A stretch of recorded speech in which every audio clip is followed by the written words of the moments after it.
Shalom Bapak Ibu, kita ketemu lagi di Pocil Daring ya. Dan sore hari ini saya tidak sendirian, kita ketemu kembali dan saya sudah ditemani istri saya di samping saya ini ya. Salam Bapak Ibu yang terkasih dalam Tuhan Yesus Kristus. Oh iya Mas, saat ini tuh loh Mas, kan sekarang itu kita semua kena pandemi COVID-19. Ya. Semua ada kena masalah, ya ada yang khawatir, tertekan, ya takut juga loh Mas.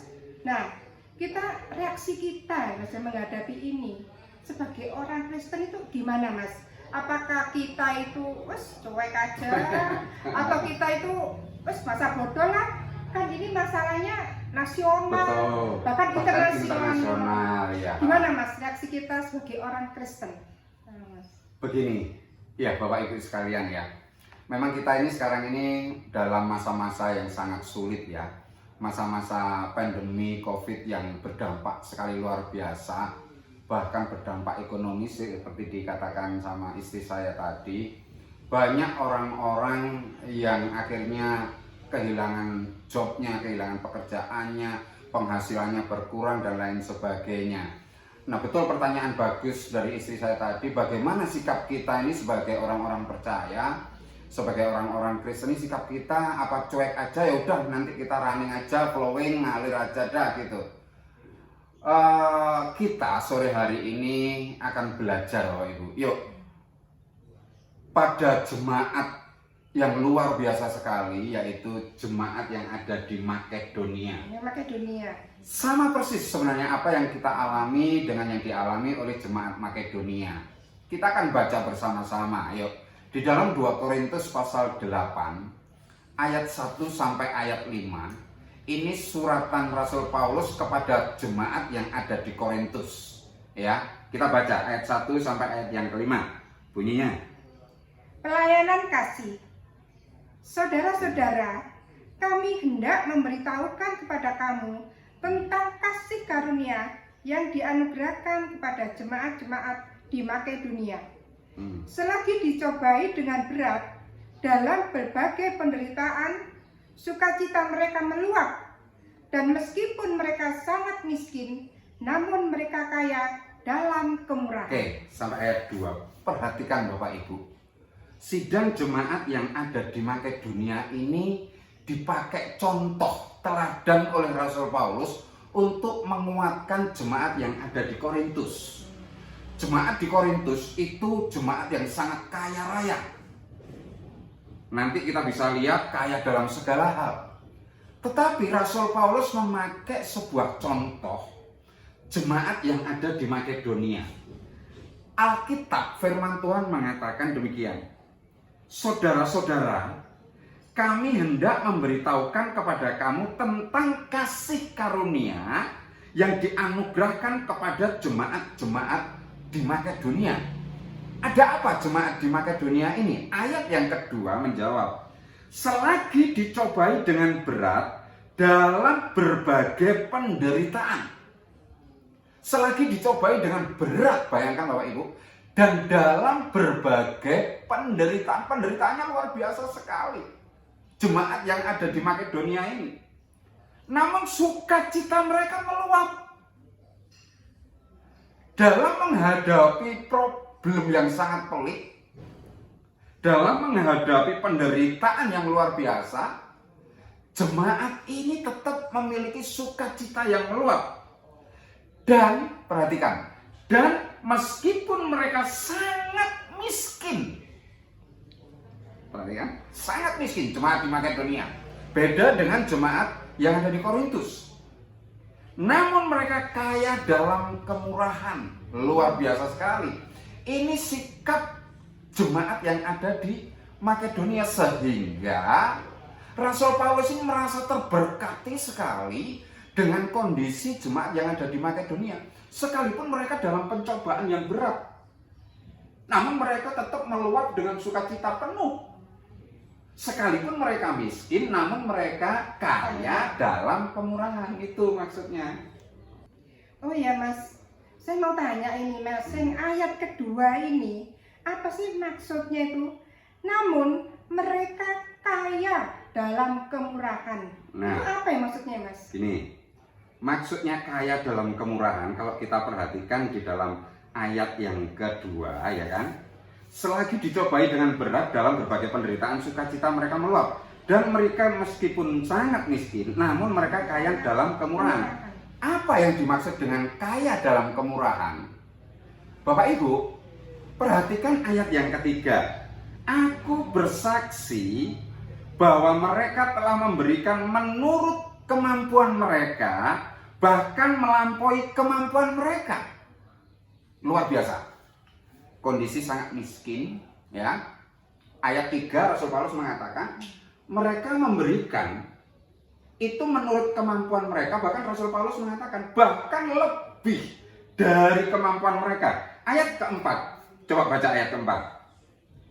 Dengan kerelaan sendiri, mereka meminta dan mendesak kepada kami supaya mereka juga beroleh kasih karunia untuk mengambil bagian dalam pelayanan kepada orang-orang kudus. Bayangkan, jemaat Makedonia ini kan jemaat yang sangat miskin, ya kan? Tetapi di dalam hal memberi, itu Alkitab mengatakan mereka ini memaksa. Tolonglah, aku ini diberikan kesempatan untuk memberi. Coba bayangkan dalam kondisi kesulitan, dalam kondisi berbagai pencobaan, miskin, tapi jemaat ini masih memaksa kepada Rasul Paulus, berikan saya kesempatan untuk memberi. Ini sebuah kasih karunia. Kalau saya terlibat di dalam pekerjaan Tuhan, ini saya berarti ada dalam kasih karunia.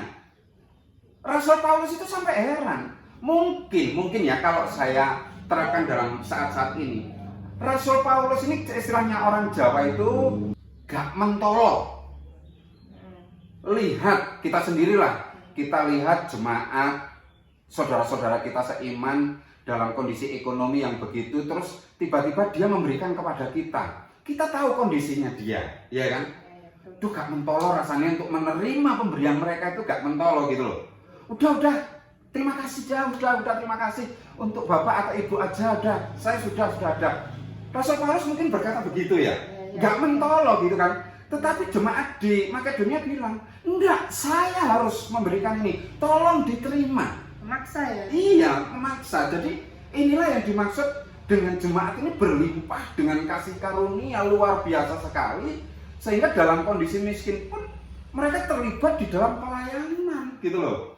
Itulah sebabnya mengapa Rasul Paulus menekankan kepada jemaat Korintus, contoh jemaat Makedonia ini, dia itu miskin, berbagai macam pencobaan, kesulitan.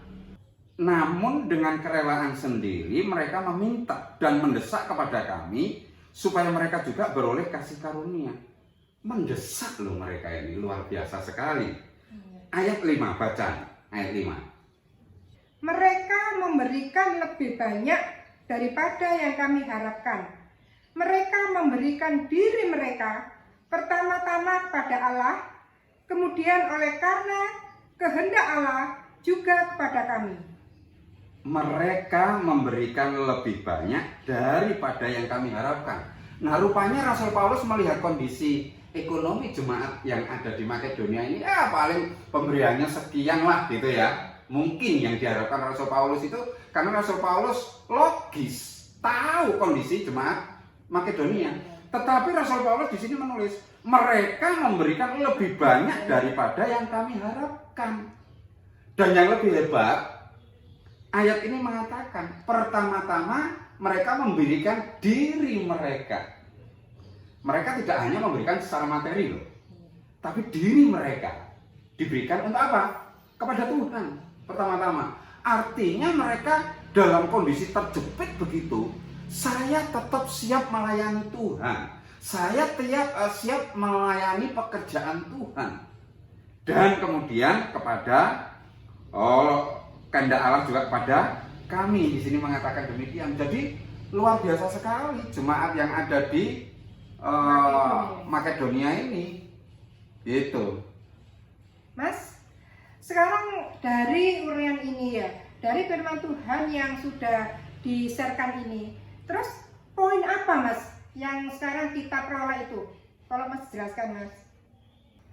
Jadi poin yang kita bisa dapat dari jemaat Makedonia ini, kenapa kok sampai diberikan pembelajaran khusus kepada jemaat yang ada di Korintus, dipakai sebagai teladan, ya. Poinnya adalah ayat yang ke-14 dan 15. Coba baca ayat 14 dan 15. Maka hendaklah sekarang ini kelebihan kamu mencukupkan kekurangan mereka, agar kelebihan mereka kemudian mencukupkan kekurangan kamu, supaya ada keseimbangan. Seperti ada tertulis, orang yang mengumpulkan banyak tidak kelebihan, dan orang yang mengumpulkan sedikit tidak kekurangan. Oke, saya akan bacakan Bapak Ibu ayat yang ke-13 dari sebelumnya. Sebab kamu dibebani bukanlah supaya orang lain mendapat keringanan, tetapi supaya ada keseimbangan. Ayat 13 bagian akhir Rasul Paulus mengatakan kepada jemaat di Korintus, ditekankan supaya ada keseimbangan. Kalau kamu memberi ini supaya ada keseimbangan. Ayat 14 tadi juga bagian terakhir dikatakan supaya ada keseimbangan. Jadi poinnya, supaya kita ini sebagai orang-orang percaya ini memiliki balance, memiliki keseimbangan di dalam hidup kekristenan kita. Kalau kita merasa ada, yuk ayolah. Supaya seimbang, kita belajar memberi. Ya kan? Jangan kita hanya menerima saja. Jemaat di Makedonia, kondisi miskin aja berani memberi. Masa kita yang memiliki tidak berani untuk memberi, ya kan? Betul. Jadi itu poin yang kita bisa pelajari hari ini dari jemaat Makedonia supaya kita balance gitu loh.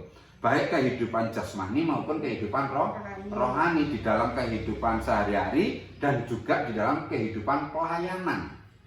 Itu supaya balance gitu.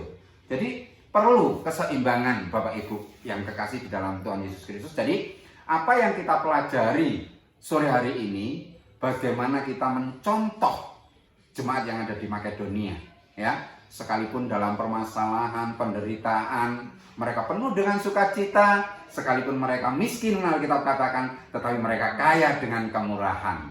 Itu yang bisa kita pelajari sore hari ini. Terima kasih Bapak Ibu, semoga firman Tuhan ini menjadi berkat buat Bapak Ibu semuanya. Salam, Tuhan Yesus memberkati. Salam.